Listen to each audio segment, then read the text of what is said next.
giới thiệu là con đang ở ngoài đường lúc 6 giờ sáng và kia là World Cup Stadium. Wow, mặt trời đang mọc rồi. Mặt trời đang mọc sau những cái tòa nhà kia.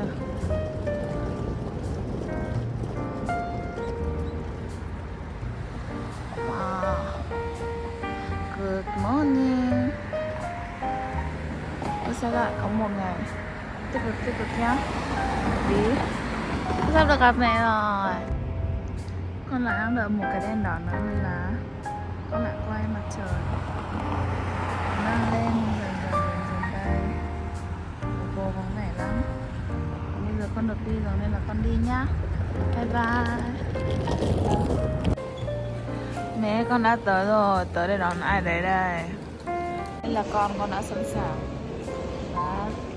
Con mang chai nước lọc đi đây nhưng mà con quên refill nước lọc nên là đến sau này con khác con mua sữa này uống. Nhưng mà con định mua sữa chua nhưng mà sữa chua con uống rồi nên là con mua thử sữa này. Là vị Together uyu. Nó biết đúng nghĩa là Together uyu. Vậy đó. Vị nó hơi giống vị sữa bột với cả sữa Ensure. Vị hơi có nhiều tinh dầu vanilla quá. Thấy vị nó hơi pha cay. Mà chắc nhiều người thích cảm giác như sữa bột em bé cũng hơi dễ uống, hơi ngon. Vậy đó. Mau ra đi con đợi.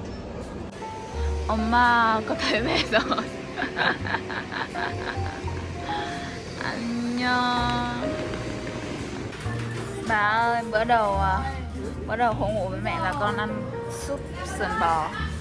Ăn như này là phải tự cho gia vị hết các thứ vào. Ăn đây.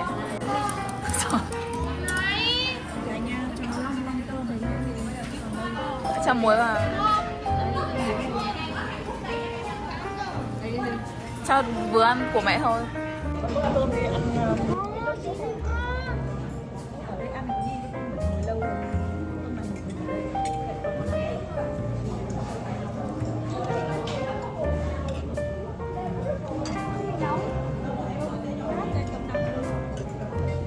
Bà ngoại ơi, hôm nay là buổi trưa rồi, nãy con ăn canh sườn bò, bây giờ con ăn gà nướng. Con đang ở đảo Nami rồi, đang ở đảo Nami để đi chơi.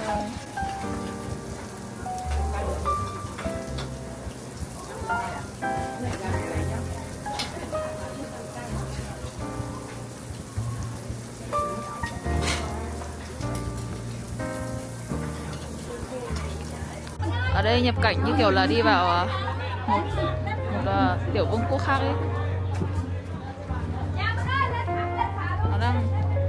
Trời đang nắng và nắng.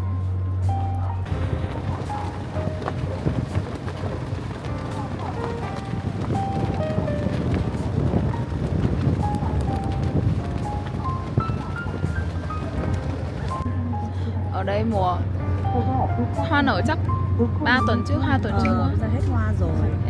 Hết hoa đào, còn hoa khác. Có hoa khác thôi. Đây.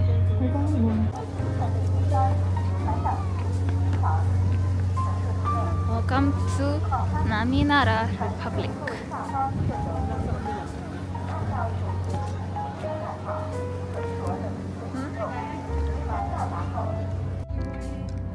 Dưới bóng cây mát, thời tiết mát mẻ nhẹ nhàng, yêu thích.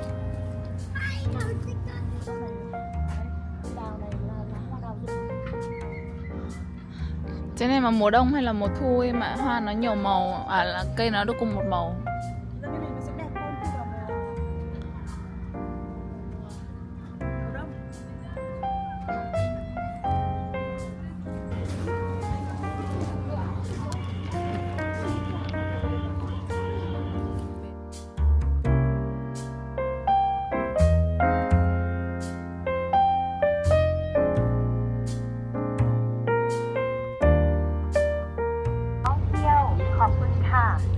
Vậy là đã hết á. Hết sự đi đảo Nami rồi bà ơi. Con đã rời đảo Nami. Annyeong Nami. Bà ơi, bây giờ sau khi đi Nam đi về con đang đi ra Nam San. Giờ đang không thể rõ lắm với cả cái bus này nhìn ra ngoài từ cửa kính nó bị bóng, không thấy gì cả. Cả cây nó đang lấp hết rồi, khi nào mà rõ hơn thì con lại quay lại. Cái kia ở Nam San đây. Sau 2 tháng ở đây con đã thấy được toàn Nam San. Bình thường là thấy từ xa xa ở nhiều bến ở dưới thành phố ấy, nhìn lên cũng thấy nhưng mà không ở gần như này. Đây là view Seoul đây. Cảm giác góc này đẹp hơn, thì là lung lên hơn, tối lên chắc nó còn lung linh nữa bà ơi. Đây là đang đường lên đổ khóa tình yêu đấy. Nó dốc quá. Trời ơi. Đây là view Seoul từ trên đỉnh của Nam San đây. Cũng lấp lánh đẹp. Nhìn từ trên này thấy to dữ dội luôn. Mà lố nhố nhà cao tầng, rồi nhà thấp tầng, rồi đường, rồi xe, rồi cổ. Mà vẫn lố nhố cùng đó là có cả núi nữa. Vậy đó, bạn đã đến Nami, đến Seoul, Nam San, đi về thôi. Rồi đấy, sẽ đi tiếp nhé. Bye bye.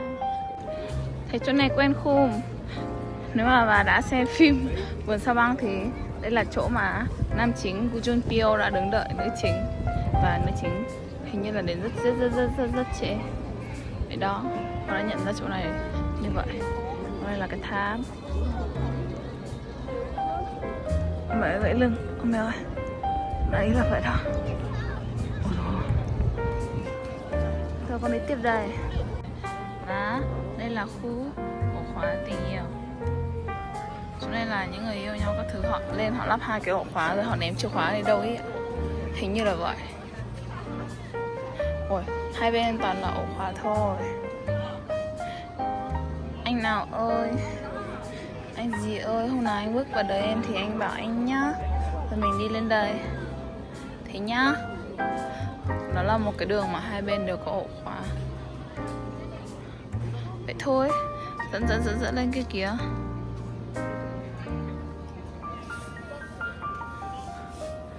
Đây người ta viết tên chữ cái đầu vào đây. Rất là nhiều người. Người ta cứ móc chồng vào những cái ổ khóa khác. Kiểu vậy đó. Bye bye.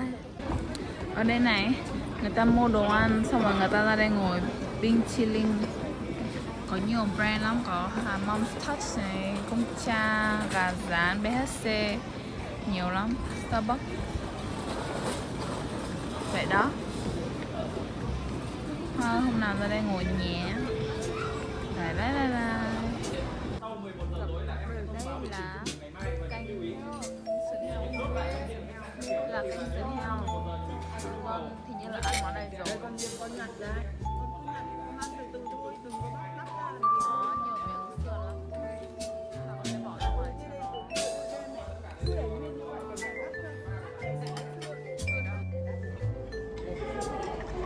Đây miếng này ngon này.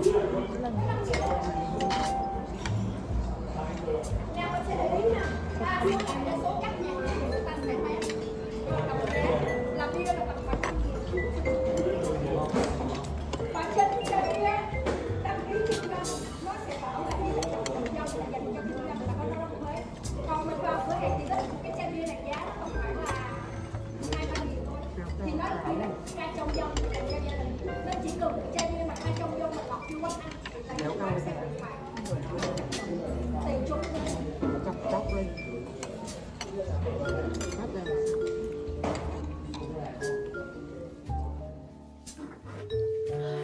Xin chào bà ngoại, con đã về tới khách sạn và bây giờ con sẽ unbox những gì mà con gái bà đã mang sang cho con đây. Thì rồi, thật sự là con mang cũng hơi linh tinh đấy. Sao mẹ chịu con cho con mang những cái đồ linh tinh dữ vậy? Đồ đầu tiên không linh tinh lắm, đó là vitamin tổng hợp. Thứ hai, bắt đầu hơi trong danh mục linh tinh là cũng dễ thương, một cái cốc thủy tinh có nắp và có ống hút, có mua trên Shopee là mẹ đã tiết kiệm chỗ là để trà Nestea vào đây. Đây là cái vali, Đây là đống đồ con đã dỡ ra một ít rồi, con để trên cái ghế. Thế ở trong này là có trà sữa rang, ít đường. Đây thì bên nãy con hay kiểu là uống linh tinh, tại vì nó cứ có những quán cà phê đầy dãy hoặc hơi nóng ấy, nhưng mà con cứ hay uống linh tinh nên nhờ mẹ mang sang cho nó tiết kiệm. Và đây là nhân vật chính, ô mẹ ơi, đây là nhân vật chính. Nhân vật chính của ngày hôm nay là rất nhiều đồ ăn xịn đấy. Nguyên một cái vali này là của con.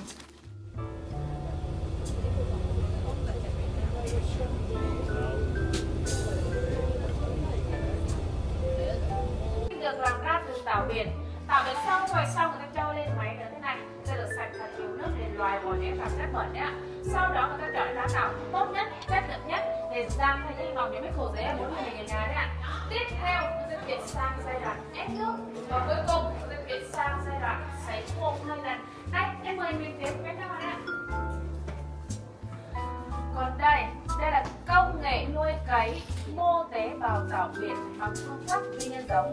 Thì tảo biển lúc đầu nó sẽ không có hình dạng gì cả, một màu 5 phút thôi.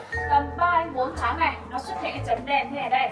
Sau đó người ta sẽ cấy những thân cây này, vỏ sò này, tấm lưới này, người ta mang xuống vùng biển sạch là vùng biển Serato để nuôi trồng phát biển đấy. Tảo biển nó chỉ sống ở môi trường nước sạch thôi, rồi chỉ có một chút là chất bẩn, không sống mà không phát triển nổi đâu. Như thế người ta sẽ phân biệt đến cái tảo biển sạch và cái tảo biển ô nhiễm hết cả nhà. Ngoài thu hoạch rau và tảo ra, người dân Hàn Quốc còn thu hoạch được rất là nhiều muối sạch. Muối ở đây, sau thu hoạch xong người ta bỏ vào cái này, người ta nướng qua 9 lần. Muối này đắt gấp nhiều lần so với bình thường như cả nhà. Người dân Hàn Quốc thường sử dụng muối này trong bữa ngày mà họ không xuất khẩu ra ngoài. Họ chỉ sử dụng người dân bản địa thôi và công ty muốn đưa muối lên tảo màu đáng kịp. Chúc người nhà mình thưởng thức cái vị muối nướng ống canh này. Ngày xưa khi có trang thiết bị để đến bây giờ ấy, người dân Hàn Quốc giao thông bằng phương pháp thủ công đây. Đó là nuôi là kim chỉ ánh nắng mặt trời và là gió tự nhiên. Nhưng do nhu cầu sử dụng người tiêu dùng trong một lượng quá nhiều, nên là máy móc hiện đại hóa hơn, tốt hơn cả nhu cầu sử dụng người tiêu dùng trong một nước ạ. Nhưng vẫn có một số vùng biển người ta vẫn duy trì phương pháp này để cho khách phải hoạt động buổi tối ạ. Người ta sẽ cấy những vỏ sò này, tàu lưới này và các cây đất ngay từ tiến hạn. Hoa và tảo có rất nhiều công dụng. Công dụng thứ nhất, nó chứa nhiều canxi, giúp phát triển nhiều da cải nhỏ, giúp bệnh loãng xương người già. Thứ hai nữa, nó chứa nhiều vitamin A, giúp sáng mắt. Thứ ba nữa, nó chứa nhiều thành phần protein, chống hệ miễn dịch. Và cuối cùng, nó có rất nhiều chất xơ, rất tốt khi là bệnh tiểu đường, huyết áp cao, nó bị mỡ, và đặc biệt nó rất tốt cho da luôn. Và đây là những hình ảnh chân thực nhất để làm từ rau và tảo anh em. Đây là cái tảo hồng tương, đây là kim ngâm tương này, đây là kim snack này, đây là cây ngâm biển này, và đây là kim bắp ở Việt Nam hay là kim cuộn này. Đây mời mình đến với các bạn. Dịch sang Hàn Quốc, kim chi là nổi tiếng nhất của nhà. Tất cả các loại rau củ quả người ta có thể làm ra bằng kim chi, đặc biệt là kim chi cải thảo, đúng không ạ? Kim chi cải thảo cùng cay và không cay để em phải dùng được nhá. Ngoài kim chi cải thảo ra, còn có kim chi hành lá, kim chi dưa chuột, kim chi củ cải cắt khúc, kim chi củ cải bao sợi, còn đây là kim chi củ cải này đây. Đây là mô hình thế cả nhà không đấy. Ở ngoài kia là người tả đấy, còn đây là người tả cả nhà.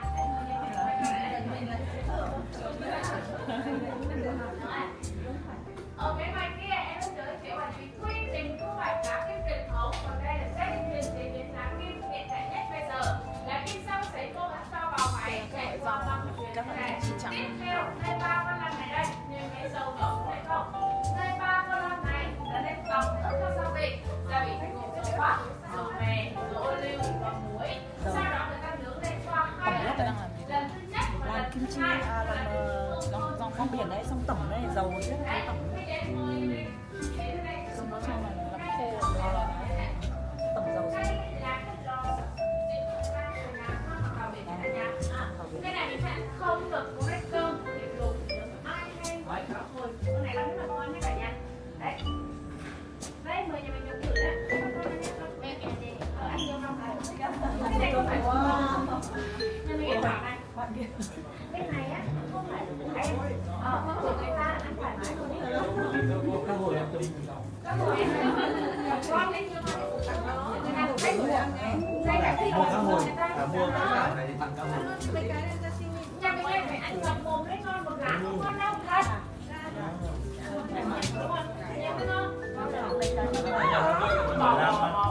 Đây là bò. Nhà yêu đừng thoải mái đi. Ngậm mồm lên nó mới ngon này.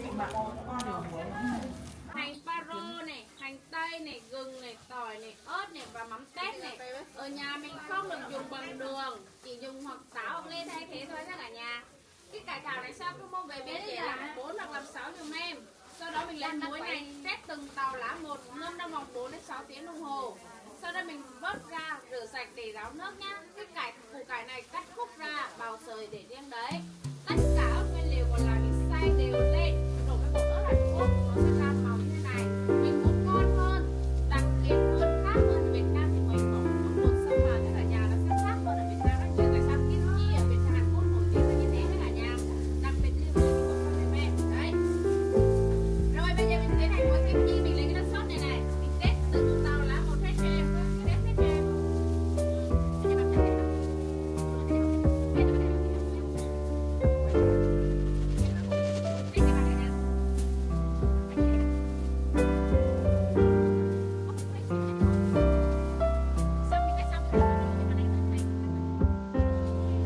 Đây là ăn bibimbap và có thịt heo xào.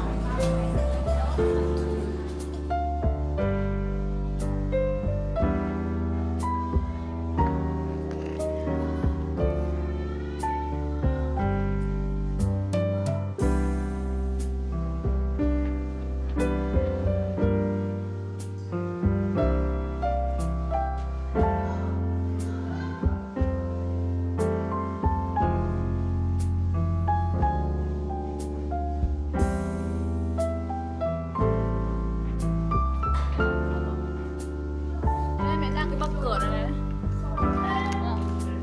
Đấy là để làm gì? Thôi có không đổ đâu.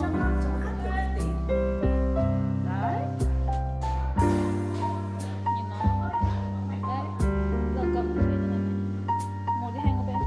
Mẹ ngồi á.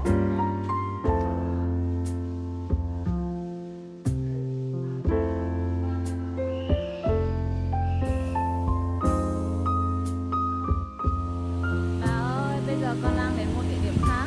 Tức là sáng nay là khi đi cái chỗ làm rong biển là làm kim chi, con đi qua chỗ Tương Búc Cung và đi một cái bảo tàng, nhưng mà nó cũng như cái lần trước con đi nên là con không quay nữa.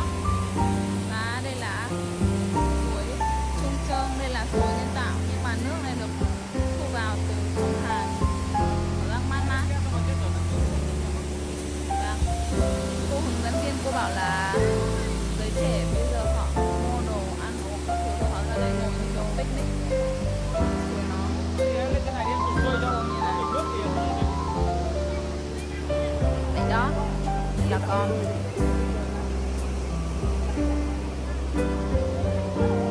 thơ, bye bye. Nóng nên là ăn kem dưa hấu, ăn thử. Cứng á, cứng như cục đá ấy. Thôi đợi nó mềm dần. Sáng nay là con với mẹ thử kem dưa lưới, bây giờ là thử kem dưa hấu.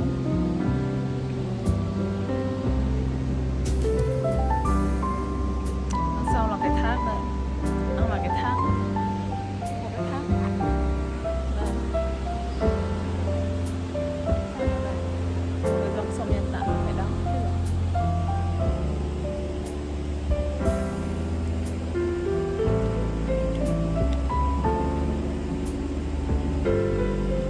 Vì nó cũng nhân tạo nhưng mà nó hơi ngọt gắt hơn cái kem dưa lưới. Lưới sáng nay nó thanh thanh hơn mà nó béo béo, nó không bị gắt gắt gắt. Vậy đó, review sương sương thôi. Bye bye.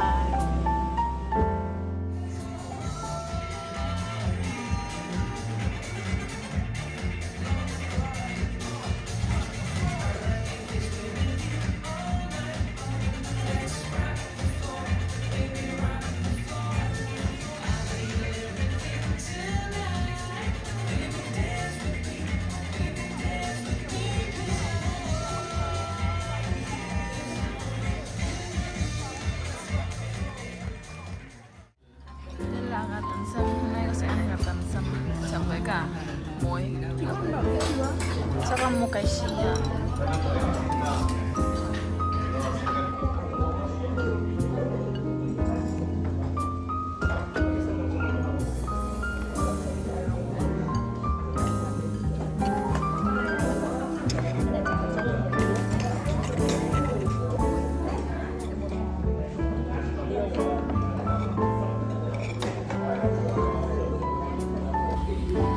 nhiều bà ngoại. Hôm nay con với mẹ đi uống bia và ăn đồ nhậu đấy. Đây là cheese ball, khoai, người ta rắc bột phô mai và bia, ăn thuầy. Và ở đây bạn, nó là cả miếng khoai lẫn cả theo kiểu khoai chiên, nhưng là súp lắm. Nên là họ tự làm nên nó không cảm giác không xốp như kiểu khoai mà không bọc, nó hơi đặc hơn và cứng cứng hơn. Đúng không? Không cái củ hơn, nó không kiểu phồng lên trên lên sụp sụp ấy.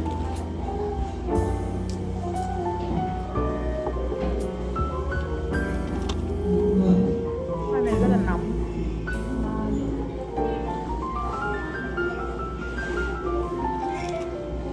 Hỏi con để đâu rồi? À. Bye bye.